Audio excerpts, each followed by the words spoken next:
Hi friends, welcome back to my channel Lakshmi tailoring and arts.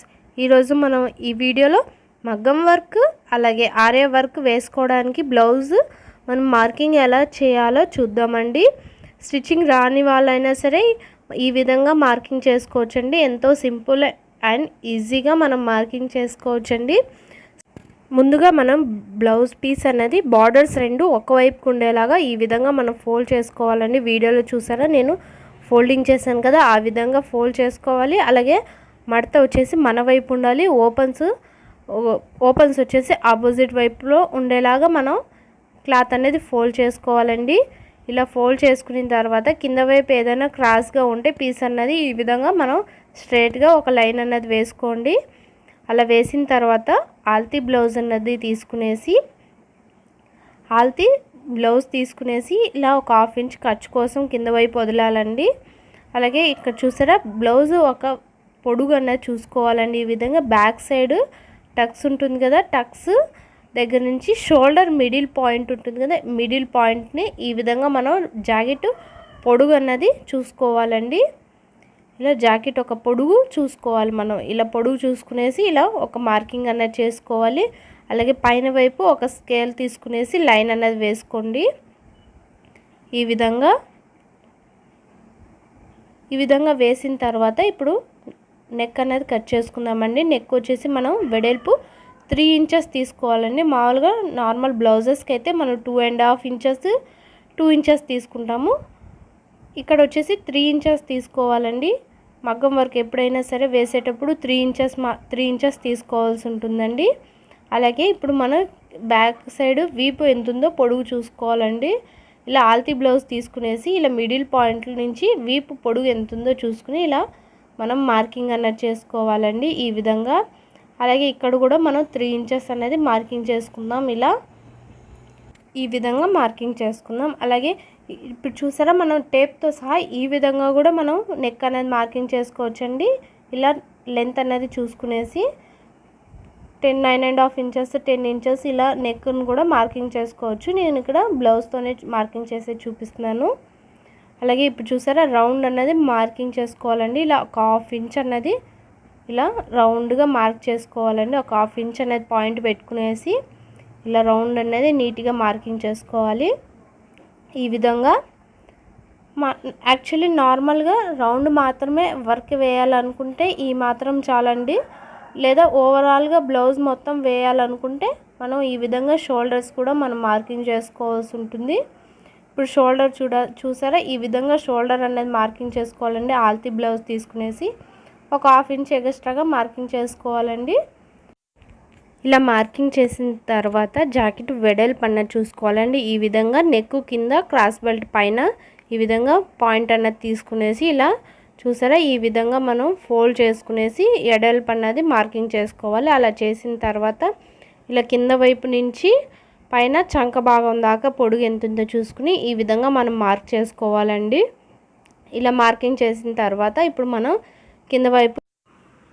మనం స్ట్రైట్గా marking చేసుకున్నాం కదా, అక్కడికి ఈ విధంగా మనం లైన్ అన్నది వేసుకోవాలండి. ఈ విధంగా లైన్ అన్నది వేసిన తర్వాత ఇప్పుడు మనం మార్కింగ్ చేసాం కదా ఈ పాయింట్ని అలాగే షోల్డర్ పాయింట్ని మనం ఈ విధంగా బాక్స్ లాగా మనం మార్కింగ్ చేసుకోవాలండి. ముందుగా ఇలా మార్కింగ్ చేసుకునేసి చూసారా ఈ విధంగా మనం షేప్ అన్నది తీయాలండి. చంక భాగం నీట్గా షేప్ అన్నది తీసుకోవాలి. ఇలా మనం షేప్ అన్నది మార్కింగ్ చేసుకోవాలండి. ఈ విధంగా మార్కింగ్ చేసిన తర్వాత ఈ మార్కింగ్ అనేది ఇంకో వైపు కూడా మనం ఎలా మార్కింగ్ చేసుకోవాలనేది చూపిస్తానండి. నేను ఇక్కడ ముందుగా ఫ్రంట్ నెక్ అనేది మార్క్ చేస్తున్నాను చూడండి. ఈ విధంగా మనం క్రాస్ నెక్ అనేది మార్కింగ్ చేసుకున్నాం. ఈ విధంగా మనం క్రాస్గా ఒక లైన్ అనేది వేసుకోవాలండి. ఇలా వేసిన తర్వాత ఇప్పుడు మనం ఆల్తీ బ్లౌజ్ అన్నది తీసుకోవాలండి. ఇలా ఆల్తీ బ్లౌజ్ అన్నది తీసుకునేసి ఈ విధంగా చూసారా నెక్ అనేది ఈ విధంగా మనం క్లాత్ అనేది బ్లౌజ్ అనేది నీట్గా పరుచుకోవాలండి. ఇలా పరుచుకునేసి ఇలా మనం నీట్గా రౌండ్ అనేది మార్కింగ్ చేసుకోవచ్చండి. సింపుల్గా ఈజీగా ఉంటుందండి. ఈ విధంగా మనం మార్కింగ్ చేసుకోవడం వల్ల ఫ్రంట్ నెక్ వచ్చేసి ఒకవైపే కాబట్టి ఒక సైడ్ మార్కింగ్ చేసుకుంటే చాలండి. ఈ విధంగా మనం మార్కింగ్ చేసుకోవాలి. అలాగే ఇప్పుడు నేను టేప్తో కూడా ఈ విధంగా కూడా మార్కింగ్ చేసుకోవచ్చండి. ఈ విధంగా మనం లెంత్ అనేది చూసుకునేసి టేప్తో ఇలా మనం బాక్స్ లాగా కూడా మనం మార్కింగ్ అనేది ఇలా చూసారా, ఈ విధంగా మనం బాక్స్ లాగా మార్కింగ్ చేసుకునేసి 3 ఇంచెస్ వెడల్పున నెక్ అనేది మార్కింగ్ చేసుకుని కూడా ఈ విధంగా మనం రౌండ్ అనేది వేసుకోవచ్చండి. నెక్ వచ్చేసి మనకి 6.5 ఇంచెస్ మార్కింగ్ చేసుకుంటే చాలండి. ఈ విధంగా మార్కింగ్ చేసుకున్న తర్వాత షోల్డర్ చూసారా, షోల్డర్ వచ్చేసి 3 ఇంచెస్ ఇలా మార్కింగ్ చేసుకునేసి ఈ విధంగా మనం కొంచెం షేప్ అనేది నీట్గా చంక్ అనేది మార్కింగ్ చేసుకోవాలండి. ఓవరాల్గా అంటే ఫ్రంట్ వచ్చేసి పూర్తిగా ఏం కదండి వర్క్ అనేది, ఇంత సింపుల్గా ఈ విధంగా మార్కింగ్ చేసుకుంటే చాలండి. ఇప్పుడు మనం హ్యాండ్స్ అనేది మార్కింగ్ చేసుకుందామండి. ముందుగా ఈ విధంగా చూసారా, క్లాత్ అన్నది బార్డర్ ఉంటుంది కదా, బార్డర్ వైపు ఈ విధంగా మిడిల్లో ఫోల్డింగ్ చేసుకోవాలండి. ఇలా మనం ఫోల్డింగ్ చేసుకునేసి ఇక్కడ నేను హాఫ్ హ్యాండ్స్ ఎలా మార్కింగ్ చేయాలో చూపిస్తానండి. ముందుగా మనం ఆల్తీ బ్లౌజ్ అనేది తీసుకోవాలని చూసారా, ఈ విధంగా ఆల్తీ బ్లౌజ్ అనేది మనం క్లాత్ పైన పరుచుకునేసి ఇలా బ్లౌజ్ పొడుగు అలాగే చంక దగ్గర మనం ఈ విధంగా మనం మార్కింగ్ చేసుకోవాలండి. చంక భాగం పొడుగు ఎంత ఉందో చూసుకుని ఇలా మార్కింగ్ చేసుకునేసి ఈ రెండింటిని జాయిన్ చేసుకుని ఖర్చు కోసం ఒక 2 ఇంచెస్ ఎక్స్ట్రాగా వదులుకోవాలండి. ఇలా వదిలిన తర్వాత చూసారా, ఇలా క్లాత్ అనేది మళ్ళీ ఆపోజిట్గా ఫోల్డ్ చేసుకోవాలండి. ఫోల్డ్ చేసుకుని ఈ విధంగా మనం ట్యాప్ చేసుకోవాలండి. క్లాత్ అనేది ఇలా ట్యాప్ చేసుకుని ఆ మార్కింగ్ అనేది పడుతుంది కదా ఆపోజిట్గా, దానిపైన ఈ విధంగా మళ్ళీ మనం మార్కింగ్ అనేది చేసుకోవాలండి. ఇలా మనం ఫస్ట్ లైన్ వేసుకున్నాం కదా, ఆ లైన్ లోపలే మనం వర్క్ అనేది వేసుకోవాలండి. సైడ్స్ మనం లైన్ వేసుకున్నాం కదా, అది ఖర్చు కోసం అండి. ఈ లైన్ లోపలే మనం వర్క్ అనేది వేసుకోవాల్సి ఉంటుంది.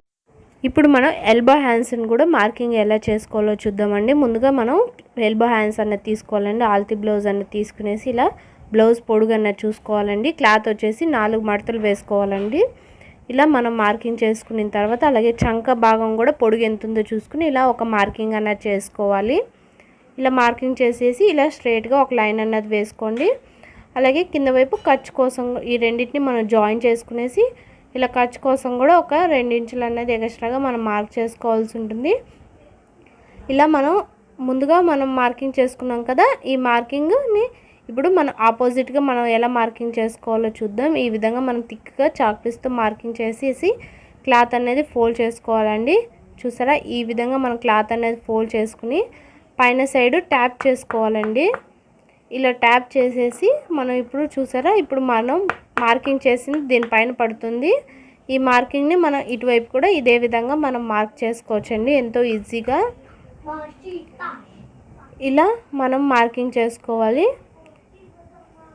ఎల్బో హ్యాండ్స్ వచ్చేసి అలాగే ఈ మిడిల్ పాయింట్లోనే మనం వర్క్ వేసుకోవాల్సి ఉంటుందండి. ఓవరాల్గా వర్క్ వేసుకున్న ఈ మిడిల్ పాయింట్లో వేసుకోవాలి. ఈ సైడ్స్ వచ్చేసి ఖర్చు కోసం ఉంటుంది. ఇలా మనం మార్కింగ్ చేసుకోవాలండి. బ్లౌజ్ ఇక్కడ ఫ్రంట్ నెక్ వస్తుంది, ఇటువైపు బ్యాక్ సైడ్ మనం ఇంకోవైపు ట్యాప్ ఎలా చేయాలో చూపిస్తానండి. ముందుగా మనం ఇలా థిక్గా మార్కింగ్ అనేది చేసుకోవాలండి. ఒకవైపు ఇలా మార్కింగ్ చేసిన తర్వాత ఇక్కడ చూసారా, ఈ 2 ఇంచెస్ ఖర్చు కోసం అండి. నేను ఇంతకుముందు చూపించడం మిస్ అయింది, అందుకోసమే ఇప్పుడు చూపిస్తున్నాను. ఈ 2 ఇంచెస్ అనేది ఖర్చు కోసం మనం ఈ విధంగా మార్కింగ్ చేసుకోవాలి. అలాగే ఇప్పుడు మనం ఈ రెండింటిని చూసారా, ఇలా మనం మిడిల్ పాయింట్లో క్లాత్ అనేది ఫోల్డ్ చేసుకోవాలండి. ఇటువైపు మనం మార్కింగ్ అనేది ట్యాప్ చేసుకుందాం. ఈ విధంగా క్లాత్ అనేది ఫోల్డ్ చేసేసి పైన మనం ట్యాప్ చేసుకోవాలండి. ట్యాప్ చేయడం వల్ల మనం మార్కింగ్ చేసాం కదా, ఆ మార్కింగ్ అనేది ఆపోజిట్గా పడుతుందండి. ఇలా చేస్తే సింపుల్ అండ్ ఈజీగా తొందరగా అయిపోతుందండి. ఇలా మనం మార్కింగ్ చేసుకునేసి ఇటువైపు కూడా మనం ఇప్పుడు థిక్గా ఈ విధంగా మనం మార్కింగ్ చేసుకోవాలండి. మనం నెక్ స్టిచ్ వచ్చేసి ఇక్కడ వస్తుందండి. మనం వర్క్ అనేది మనం మెయిన్గా మనం మార్కింగ్ చేసుకున్నాం కదా, దానిపైన వేసుకోవాల్సి ఉంటుందండి. నా ఛానల్ కనుక మీకు నచ్చినట్టయితే ప్లీజ్ సబ్స్క్రైబ్ చేసుకోండి. అలాగే పక్కనే ఉన్న చిన్న బెల్ ఐకాన్ని ప్రెస్ చేయండి. నేను పెట్టే ప్రతి ఒక్క వీడియో నోటిఫికేషన్ అనేది మీకు వస్తుందండి. అలాగే లైక్ చేయండి, షేర్ చేయండి. మరెన్నో వీడియోస్ మీరు చూడవచ్చండి ఇక్కడ. Thank you for watching. Subscribe చేసుకోవడం మాత్రం మర్చిపోకండి.